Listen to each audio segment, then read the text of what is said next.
स्वागत है एक बार फिर। आप देख रहे हैं कहानी कुर्सी की। हमने विपक्ष की इस वक्त जो परिस्थिति है, हालत है, खासकर राम के माहौल में देश में जो बना हुआ है उसकी बात की, और हमने नरेंद्र मोदी की पार्टी के लिए जबरदस्त जो उठता हुआ ग्राफ है उसकी बात की है। और नरेंद्र मोदी की पार्टी क्या वाकई 350 के पार जाएगी और कांग्रेस पार्टी क्या इस बार 50 भी नहीं छू पाएगी, इसकी चर्चा अभी हम लोग आगे करेंगे, खासकर दक्षिण भारत की। क्योंकि उत्तर में तो आप समझिए इस वक्त तमाम राज्यों के अंदर जहां जहां भारतीय जनता पार्टी का स्वीप था पिछले 2 लोकसभा चुनाव में, इस बार भी उसे रोकता हुआ कुछ दिखाई नहीं दे रहा है। बात रह जाती है केवल दक्षिण की, उसकी भी चर्चा हम लोग थोड़ी देर में करेंगे। विपक्ष की गठबंधन की हम लोगों ने बात की थी कि क्यों नहीं हो पा रहा है। उन राज्यों में भी नहीं हो पा रहा है जहां पर पहले से गठबंधन था, जहां नया कुछ नहीं करना था, जैसे बिहार के अंदर अब एक बार फिर आज बड़ी सरगर्मी बढ़ी हुई है, क्योंकि मुख्यमंत्री नीतीश कुमार ने राज्यपाल से मुलाकात की है। जब जब मुख्यमंत्री नीतीश कुमार राज्यपाल से मिलते हैं कोई बड़ा धमाका होता है, और आपने देखा है कि वो अचानक से मिलने जाते हैं और उस चिट्ठी सौंप के आ जाते हैं अपने नए गठबंधन की, नए साथियों की, और सरकार गिरती है और पलटी मारकर दूसरी तरफ आ जाते हैं। क्या इस बार भी कुछ ऐसा होने जा रहा है? हालांकि ऑफिशियली ये बताया जा रहा है कि ये मुलाकात राजनीतिक मुलाकात नहीं थी। इस मुलाकात में गवर्नर से मिलकर कुछ कुलपतियों की नियुक्ति की बात मुख्यमंत्री नीतीश कुमार ने राज्यपाल से की है, जो कि मुमकिन भी है। लेकिन बिहार के अंदर नीतीश कुमार का जो बैकग्राउंड है और जिस तरीके से उनके क्रियाकलाप रहे हैं, वो किसी भी वक्त कोई बड़ी घटना हो जाए, कोई ऐसा राजनीतिक बम फूट जाए, उसकी आशंका से आप इनकार नहीं कर सकते। कुछ भी कभी भी हो सकता है। और अभी तो बड़ी चर्चाएं चली थी इस बात को लेकर, जब होम मिनिस्टर अमित शाह ने एक सवाल के जवाब में कहा था कि कोई प्रस्ताव सामने से आएगा तो हम देखेंगे। सवाल यह था कि क्या नीतीश कुमार एक बार फिर एनडीए में आएंगे, और गृहमंत्री ने जिस तरीके से उस सवाल को एंटरटेन ही नहीं किया केवल, बल्कि ये कहना कि अगर कोई प्रस्ताव आएगा तो विचार करेंगे, इसका मतलब रास्ते खुले हुए हैं, बस इंतजार क्या केवल एक फोन कॉल की है। अब वो फोन कॉल नीतीश कुमार करते हैं या इधर से कोई और करता है, ये अलग बात हो सकती है। हालांकि जो नीतीश कुमार की पार्टी के नेता हैं वो अभी बात इस बारे में नहीं करते हैं कि कोई बड़ा घटनाक्रम, कोई बड़ा फेरबदल बिहार की राजनीति में होने जा रहा है। वो ये कहते हैं हम इस गठबंधन में हैं और बात हम करेंगे सीटों के बंटवारे की। और सीटों के बंटवारे में जेडीयू बिल्कुल अड़ी हुई है। जब बीजेपी के साथ थी 2019 में मिलकर चुनाव लड़ा था तो 17 सीटों पर लड़ी थी, 16 सीटें जीती थी। आज उसके नेता कहते हैं हम 17 पर ही लड़ेंगे, हम 17 पर लड़ रहे हैं, बाकी जिसको जितनी सीटें चाहिए वो आरजेडी से जाकर, यानी लालू यादव की पार्टी से जाकर बात कर ले। तो नीतीश कुमार की राज्यपाल से मुलाकात पर भी हम लोग बात करेंगे। पहले आप सुनिए जरा बिहार के अंदर सीट बंटवारे को लेकर के कैसे नीतीश कुमार अड़ गए हैं और कह रहे हैं कि लालू जी से बात करो। हमारे साथ हैं मुख्यमंत्री के राजनीतिक सलाहकार केसी त्यागी। त्यागी जी, नीतीश कुमार को लेकर संदेह के जो बादल हैं लगातार हर जगह दिखाई दे रहे हैं। राजभवन भी गए तो वहाँ भी चर्चा हो गई, इससे पहले लालू यादव नीतीश कुमार गए थे। आखिर आप बेहतर बता सकते हैं सच्चाई क्या है? नीतीश कुमार क्या इंडिया गठबंधन में बने रहेंगे या बाहर भी आ सकते हैं? ये संदेह के बादल खाली पटना शहर में हैं। यूँ भी मौसम यहाँ का काफ़ी धुंध की वजह से ठंडा है। दिल्ली में या उत्तर भारत में कहीं और इस तरह की गुंजाइश भी नहीं है, चर्चाएं भी नहीं है, अफवाहें भी नहीं हैं। यूँ भी मुख्यमंत्री का पद और गवर्नर के बीच में कई तरह की शिष्टाचार मुलाकात होती हैं, गुड विशेस का आदान प्रदान होता है, और आप ही के चैनल सुबह से चला रहे हैं कि कुलपतियों के चयन को लेकर के ये बैठक प्रस्तावित थी। और इस वक्त राहुल गांधी जो न्याय यात्रा निकाल रहे हैं, एक प्रेस कॉन्फ्रेंस कर रहे हैं, जरा सुनते हैं क्या कह रहे हैं। In fact, he's helping us, and I'm very glad he's doing it, and he should do more. The more he does, the better it is for us. थोड़ा जोर से बोलिए।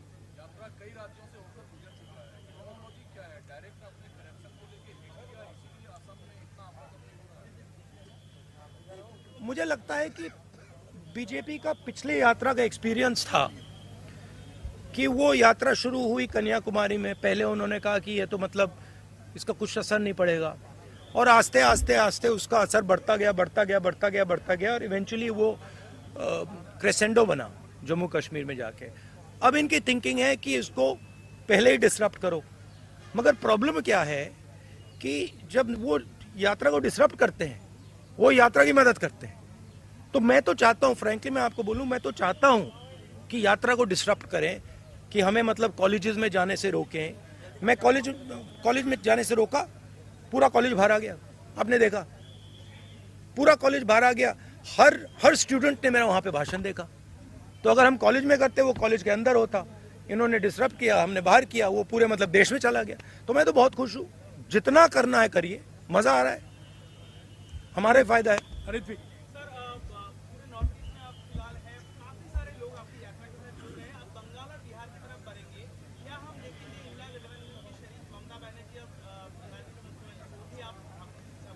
हमने इनवाइट किया है। ये यात्रा, जो भी इस यात्रा में आना चाहता है वो आ सकता है।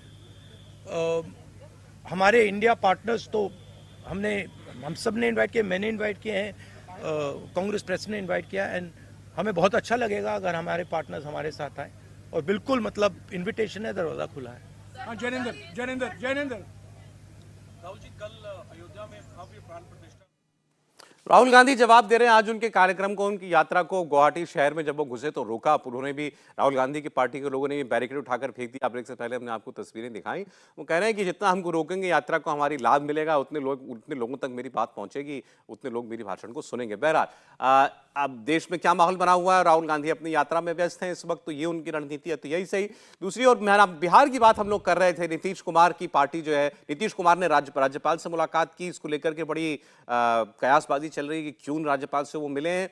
और जो अलायंस है उसको लेकर के ऐसा लग रहा है कि पहले ये लगता था कि लालू यादव डिक्टेट करेंगे टर्म्स, वो कहेंगे कि किसको कितनी सीटें मिलनी है, लेकिन ऐसा लगता है ड्राइवर पोजीशन में नीतीश कुमार खुद बैठे हुए हैं और वो कह रहे हैं भाई हम तो 17 लड़ रहे हैं, बाकी कांग्रेस पार्टी, लेफ्ट, जितने और दल हैं गठबंधन के अंदर, उनको जो लड़ना है, जितनी सीटें लड़नी है, जाकर के लालू यादव से पूछ लीजिए, हमसे ना बात करें। राहुल जी, बिल्कुल ऐसा ही चल रहा है। देखिए, और दूसरा बिहार की जिस तरह और ख़ासतौर से नीतीश कुमार की जिस तरह से राजनीति है, कई चीज़ें बड़ी सिंपल भी हो सकती हैं, कई चीज़ें उनके मामले में बहुत कॉम्प्लिकेटेड भी हो सकती हैं। अब राज्यपाल से मिलने गए हैं, साथ में शिक्षा मंत्री भी उनके साथ थे, विजय चौधरी। अब ये बात जो सामने आई कि वो वाइस चांसलर्स की नियुक्ति के लिए बात करने गए थे, तो ये इतना सिंपल भी हो सकता है। ये भी हो सकता है 5 फरवरी से वहाँ पर जो है वो बजट सत्र बिहार की असेंबली में है, तो वो भी वहाँ पे राज्यपाल को संबोधित करना है जॉइंट सेशन को, तो ये भी एक कारण हो सकता है। लेकिन जितनी बातें वहाँ से उभर के आ रही हैं, जितनी चीज़ें वहाँ से अटकलें लगाई जा रही हैं कि नीतीश कुमार कभी भी बीजेपी की तरफ जा सकते हैं, वो कभी भी जो है सरकार गिरवा सकते हैं, ये जो सारी बातें और सामने आ रही हैं, वो कहीं ना कहीं ये मजबूर करती है सारे लोगों को सोचने पे कि क्या नीतीश कुमार इस बार भी जो है वो पलटकर बीजेपी के पाले में जाएंगे, क्या जो है इस बीच में वहाँ बिहार में जो राज्य सरकार है वो गिरेगी, क्या ये सारी बातें जब सामने आ रही है तो ये इस संभावनाओं से या इन ये आशंका है, इससे भी इनकार नहीं किया जा सकता कि वो ऐसा कुछ कर सकते हैं।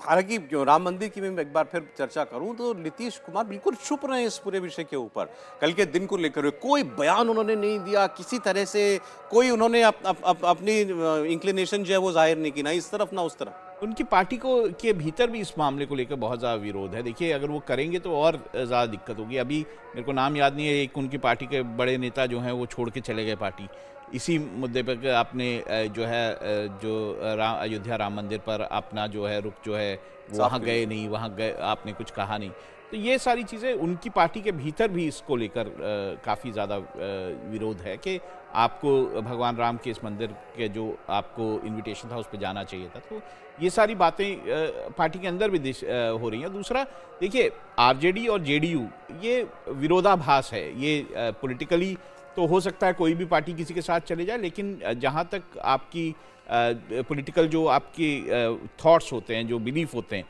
वो दोनों ही पार्टियों के अलग अलग हैं। नीतीश कुमार ने पूरी राजनीति लालू प्रसाद यादव के पार्टी के खिलाफ की है, भ्रष्टाचार के खिलाफ की है, बिहार में विकास ना होने के खिलाफ की है, और ऐसे में दोनों साथ हैं, ये भी अपने आप में विरोधाभास है। तो ये बातें तो हो ही सकती हैं कि बीजेपी जो नीतीश कुमार है वो बीजेपी के साथ जा सकते हैं, ये इस संभावनाओं से कभी इनकार नहीं किया। अब ये जो राज्यपाल से मिले नीतीश कुमार, उसके बाद बता दिया गया कि भाई ये राजनीतिक मुलाकात नहीं थी, सरकारी नियुक्तियों को लेकर के बातचीत होनी थी, लेकिन कोई इस बात को इतना हल्के में लेने के लिए तैयार नहीं है। सब जानते हैं कि नीतीश कुमार कभी भी कुछ भी कर सकते हैं। देवेंद्र, बिल्कुल साहब, कम से कम वो एक पैटर्न जरूर दिखाते हैं कि आगे जो उनको कदम उठाना है, तो एक पॉलिटिकल जिम्नास्ट के तौर पे जिस प्रकार के वो कुलांच मारने वाले होते हैं, उसके बारे में कुछ महीने पहले से एक संकेत देना शुरू कर देते हैं और उन घटनाओं के मार्फत ऐसा मैसेज देते हैं। भले ही जुबानी तौर पे उस बात को ना स्वीकारा जाए, लेकिन वो संकेत रहता है। फिलहाल जो स्थिति है सौरभ, वो ये है कि ऐसे संकेत देकर नीतीश कुमार ने खुद आरजेडी गठबंधन के साथ अपने आप को कमांडिंग पोजीशन में लेकर आ चुके हैं। और ये हमेशा से होता रहा है कि नीतीश कुमार जिसके साथ रहते हैं, जब भी उनको उसको दबाव में लेना होता है तो सामने वाले की तरफ जाने का भय दिखाना शुरू करते हैं। अभी आप देखें तो पिछले दिनों जो 3 मंत्रियों के जो मंत्रालय थे, उसमें उनके विभाग थे, उसमें फेरबदल किया गया। वो आरजेडी कोटे के तीनों मंत्री थे और वो नीतीश कुमार ने वो फेरबदल किया। इसमें से सबसे ज्यादा एक तरह से कह सकते हैं कि ज्यादा विवादास्पद चंद्रशेखर, जो कि शिक्षा मंत्री, लगातार ऐसी बयानबाजियां कर रहे थे जो कि माहौल खराब कर रही थी। जेडीयू के नेताओं को ऐसा लग रहा था कि उनके वोट बैंक के हिसाब से।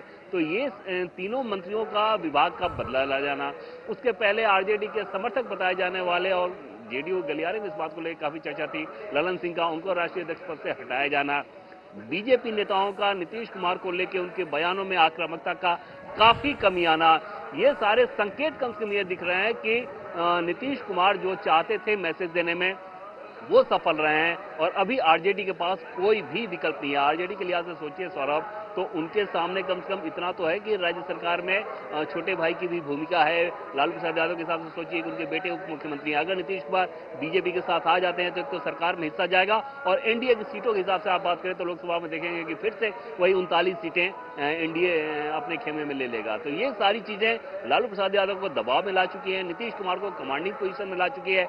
अब अगला कदम देखना है कि क्या नीतीश कुमार इससे आगे जाते हैं। और नीतीश कुमार को अगर इससे आगे जाना होगा सौरभ, तो उसमें सबसे बड़ी भूमिका उनके 3 सिपह सलारों की होगी, जिनमें से एक आज उनके साथ गए थे राजभवन।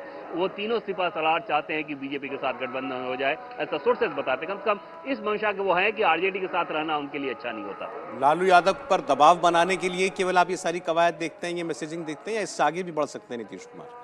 नहीं, मुझे लगता है कि निश्चित रूप से नीतीश कुमार आगे भी बढ़ सकते हैं। देखिए, जिस हिसाब से कल राम जन्मभूमि प्राण प्रतिष्ठा का कार्यक्रम हो चुका है, नीतीश कुमार के सांसदों को ये बात का भी डर जरूर होगा और नीतीश कुमार को भी डर होगा कि लालू के साथ जाकर उनके सांसद चुनाव नहीं जीत सकते। प्रधानमंत्री नरेंद्र मोदी की जिस हिसाब से रैलियां होंगी, जो आंधी चलेगी, और भारतीय जनता पार्टी का संगठन और संघ जिस हिसाब से बिहार में काम करेगा, उसमें जो भारतीय जनता पार्टी के सहयोग से 2019 के चुनाव में नीतीश कुमार के जो 16 सांसद जीत के आए थे, उनके लिए जीतना बहुत आसान नहीं होगा। नीतीश कुमार भी जानते हैं, उसके सांसद भी जानते हैं। उस सीटों का बंटवारा भी एक बड़ा इनके बीच पेज बनेगा कि 2019 के अंदर नीतीश कुमार लालू के साथ चुनाव में नहीं थे, भारतीय जनता पार्टी के साथ थे। खबर यह भी आ रही कि लालू प्रसाद ने नीतीश कुमार की जो सिटिंग एमएलए उसमें से 4 सीटें मांगी है, जिसमें मधेपुरा पे वो दावा छोड़ने को तैयार नहीं। वो लालू प्रसाद का कहना है कि मधेपुरा हर हाल में आरजेडी को सीट चाहिए, जिसके लिए नीतीश कुमार तैयार नहीं, और 4 सीटों को लेकर सहमति नहीं बन पा रही है, इसलिए भी सीटों का बंटवारा नहीं हो पा रहा है। मुझे लग रहा है सीटों का एक बंटवारा इनके बीच एक बड़ी समस्या बना हुआ है, और जिस हिसाब से नीतीश कुमार को भी लग रहा है कि लालू के साथ लंबे समय से रहने से जो नुकसान उन्हें भुगतना पड़ेगा, और मोदी की जो रैलियां होंगी उसके बाद अगर चुनाव में हार होती है, तो पार्टी के अंदर एक मुझे लगता है कि जो टूट की संभावना रहेगी। यह तय है कि बिहार के अंदर खेला होने वाला है, वो चुनाव के पहले होगा कि चुनाव के बाद होगा, बस ये देखने की बात है। लेकिन यह तय है कि बिहार की राजनीति में कुछ बड़ा होने वाला है, वो कब होगा ये देखना बाकी है। देखिए, जब गठबंधन के दोनों साथी महाराष्ट्र से उद्धव ठाकरे और उनकी पार्टी अलग हुई थी और यहां पर नीतीश कुमार अलग हुए, तो बहुत यही चर्चा रही कि इन दोनों राज्यों में बीजेपी को बहुत बड़ा नुकसान होने जा रहा है। कल के दिन ने आपको लगता है कि वो सारी चर्चाएं जो है उनका अंत कर दिया? देखिए, अगर आप इस तरह से देखिए, बीजेपी को कहाँ खतरा लग रहा था? महाराष्ट्र में खतरा लग रहा था, बिहार में लग रहा था, बंगाल में लग रहा था। ये ऐसे राज्य हैं जहाँ पे उनको लग रहा था कि जो अगर गठबंधन विपक्ष का स्ट्रांग रहा तो उनको दिक्कत होगी। अब महाराष्ट्र में सीट शेयरिंग नहीं हो पा रही, वहाँ पे सिर फटावल चल रहा है। बिहार में हम देख ही रहे हैं किस तरह की, ये पता नहीं है कब नीतीश कुमार जो है बीजेपी के साथ चले जाएं। आरजेडी जो है और लेफ्ट जो है, बाकी सब अपनी सीटें तय नहीं कर पा रहे हैं। नीतीश और आरजेडी अपनी सीटें तय नहीं कर पा रहे हैं। बंगाल में ममता बनर्जी ने कल कहा 42 सीटें की 42 सीटें वो लड़ेंगी। वहाँ पर कांग्रेस की लोकल यूनिट जो है वो ममता बनर्जी के खिलाफ खड़ी दिखाई देती है, बयानबाजी चल रही है वहाँ पर एक दूसरे के खिलाफ। तो मुझे लगता है कि अगर ये हालात है, और बंगाल में तो जो वामपंथी दल हैं उसके बीच में और ममता बनर्जी के बीच में और कांग्रेस के बीच में भी झगड़ा चल रहा है। अब अगर ये झगड़े हैं तो बीजेपी की राह आसान हो जाती है। अब बात हो रही थी कि मध्य प्रदेश, राजस्थान, हरियाणा जैसे राज्य या बाकी हिमाचल जैसे राज्य जहाँ पर, दिल्ली जैसे राज्य जहाँ पर जो है पीक पे है बीजेपी, वो उन राज्यों के बात हो रही थी क्या वो वहाँ पर जो है वो सीटें बचा पाएंगे। तो जो माहौल बनेगा, और मैं जहां तक मैं जानता हूं कि 100 कुछ रैलियां जो है प्रधानमंत्री करने जा रहे हैं, और वो बड़ी स्ट्रेटेजिकली की जा रही रैलियां हैं चुनावों के लिए। उन एक एक रैली के आसपास 7-7, 5-5, 6-6 सीटें जो लोकसभा की हैं वो आसपास रहेंगी। ऐसे में इतनी मेटिकुलसली ये सब प्लानिंग की है, तो ऐसे में क्या लगता है कि ये लोग उत्तर भारत में ये सीटें हार जाएंगे? मुझे नहीं लगता कि ऐसा होने जा रहा है।